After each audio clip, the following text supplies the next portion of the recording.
Guys, what are we looking at today? Well, we're looking at the Begleiter XL, and I'm filming this hours after filming the body of the video because there was audio issues, and I can tell you I'm even more impressed having had this in pocket all day today than I was with the very first couple hours of carry. So let's go ahead and turn this around and take a look at this monster button lock.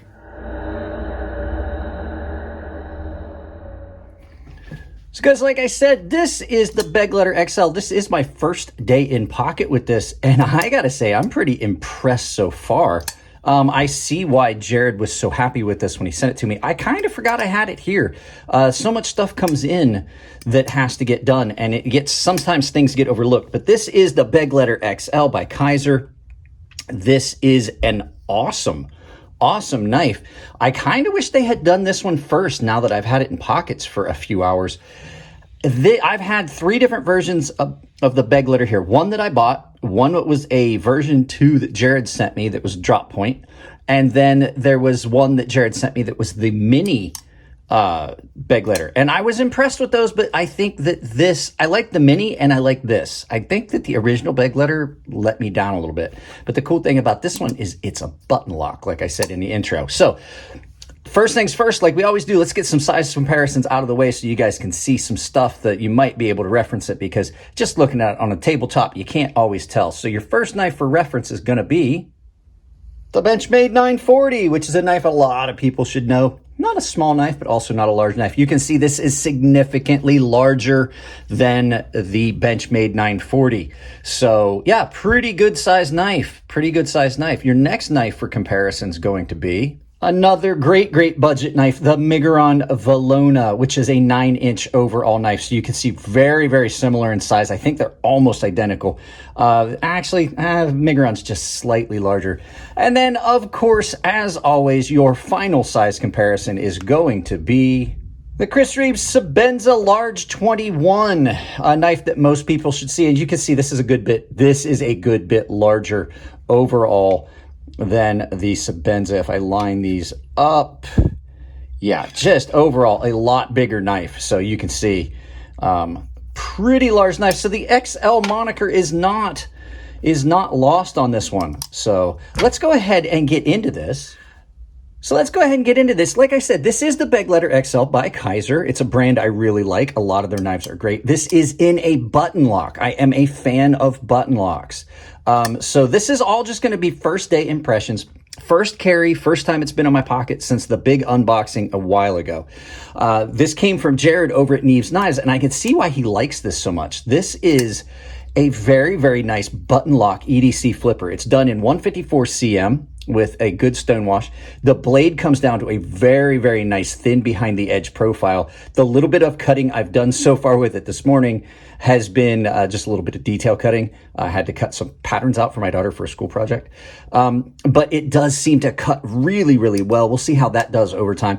It's done in a brown or maybe a dark orange burnt umber kind of micarta.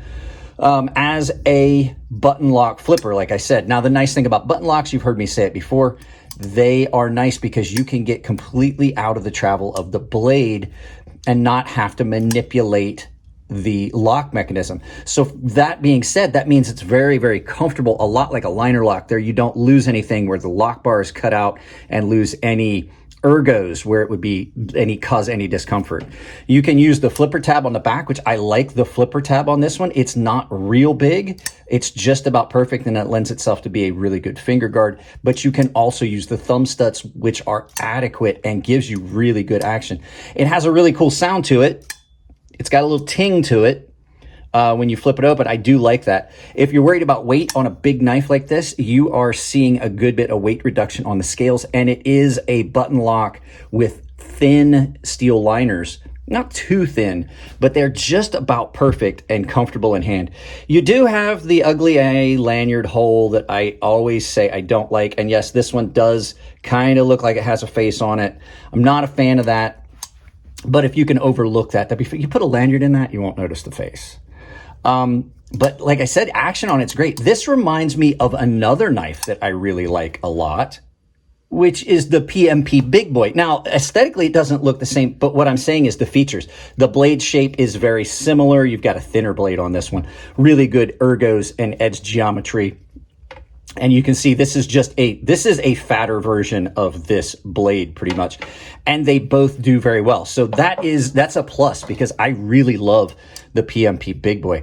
This thing is really, really comfortable in hand so far. The pocket clip is not the best, but we'll talk about that a little bit. It's really comfortable in hand. It does not seem to cause any problems in and out of pockets.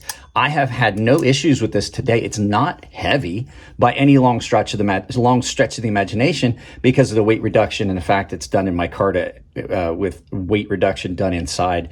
It is really good, and I like the action on this button lock. It is really, really comfortable. There are no hot spots on this knife really to speak of in the cut. And like I said, the blade does go down really nice and thin and cuts well so far that I've seen, and the finish on it's just gorgeous. Kizer has been doing a really good job lately on a lot of their things. I know that there's some people that don't like Kizer as a brand. I don't see an issue with the quality of any of the knives that I've seen coming out of Kizer lately, and they keep getting a little bit better. This is not a small knife. Like I said, it is just at about 9 inches overall. It is just a little shy of 9 inches on the mat. So that puts it just a little bit smaller than the Migron Valona. So if you're looking for a smaller knife, this is not it. They were absolutely right when they called this the XL.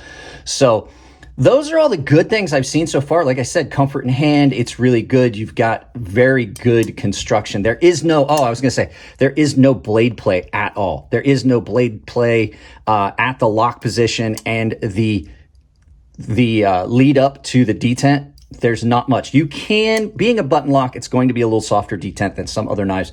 You can make it fail if you just go really soft on that flipper tab.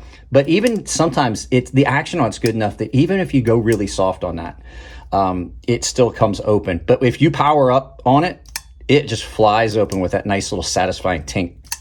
So yeah, that's the good stuff so far. I'm pretty impressed with. Let's go ahead and look at the couple of small little negatives that I've found on this. Flip side of the review, flip side of the knife. There's only a couple things. And the big one is I hate these Kizer pocket clips. I told you guys that I was going to keep doing that and keep talking about that. I hate these pocket clips. That is just really intrusive and tall, and it's not comfortable in hand. The nice thing about this one is it's big enough that when I get up on it, it's not pushing into here. I've still got most of that pocket clip out. That corner, it's typically down here where that is just so abrupt. It digs into my hand and I don't like it. So that is the big negative on that, is that it does have this horrible pocket clip. The nice thing is there's a lot of pocket clips with this same hole pattern on it that is going to allow you to swap out the pocket clip. The other thing is it's a surface mounted pocket clip. I don't see any milling on that. So the thing is, like, even if these screws don't get loose, there's a possibility that it's going to continue to get loose. They did not mill that out and drop it in to give it a little extra support. So the second those screws get even a little bit loose, this pocket clip is just going to swing back and forth. You can always tighten them down, but you don't want that. So like, to prevent that, if you're going to keep it permanently on this side, I'd put some Loctite on it. The other thing, I don't like the fact that they've done this again. If you're going to do this, I'd like you to put a plate on it, which would solve your problem here. So you'd have an area milled out for the pocket clip. You do the same thing here. You put a little plate on it, you screw it in, you have 2 extra screws. Because if you do want to swap this out and you use this knife, like this knife is pretty clean and pretty new, I could swap that pretty easily. But if you look in there, the threads for your screws, if you rotate this around and make this a left-hand carry, if you've got sand and grit and dirt in there, that can cause you some problems. You're going to have those filled with gunk and stuff, and you have to clean them out before you ever flip it. Like if you don't always carry this right-handed and you want to carry it left-handed sometimes, I would say try to find some little flat I think those are number 6 Torx, probably 2 and 56 thread, and just screw those in there as a placeholder just so you didn't have that issue. So like I said, if they'd milled that a lot easier. The other thing, this jimping is pretty soft. It's not real effective jimping. You guys have heard me say it. Like, I don't mind jimping on a knife if it's done well. This is just kind of soft. I wish it was a little bit more aggressive. So I don't know if maybe it's because in the tumble to get the stone wash that the corners got knocked off on it.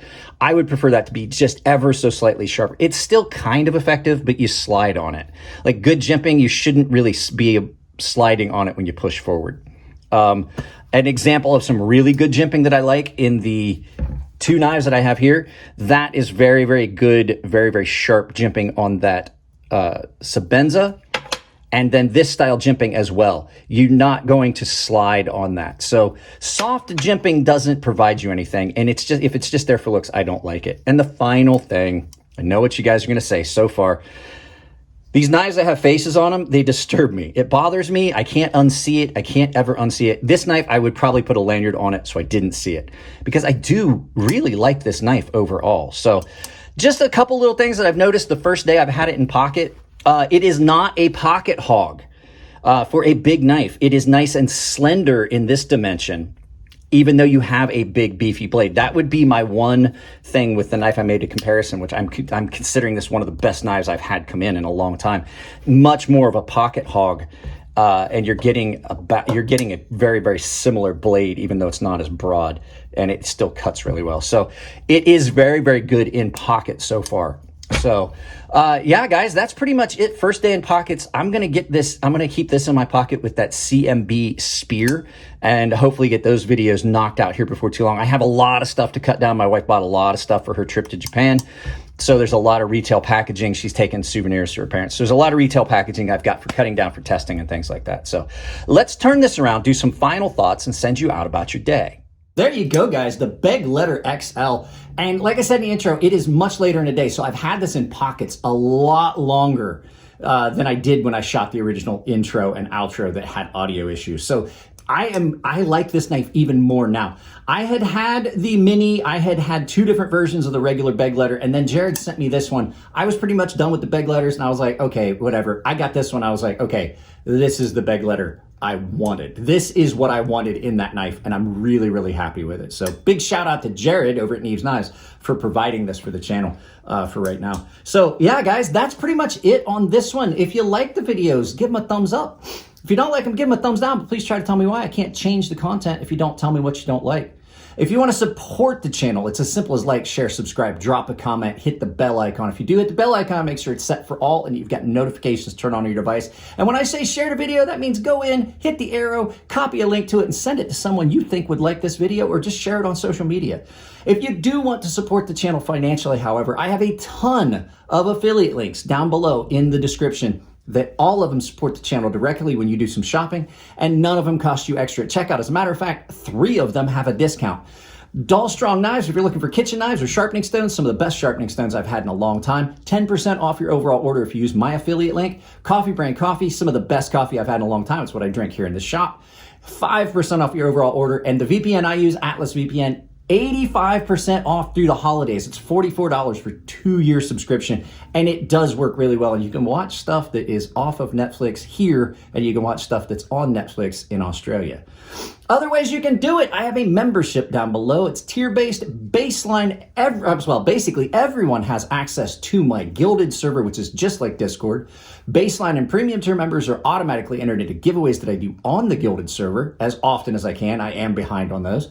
And the premium tier members have access to a sharpening tutorial series here on YouTube that is behind a paywall, and only the premium tier members can access that. And the final way is I have a merchandise store on Ember shirt code that has yet another coupon code that can save you 10% on not just my merchandise, but any merchandise from any of the creators on their site. And that coupon code is CrazySharp, capital C, capital S, CrazySharp, all one word, saves you 10% at checkout.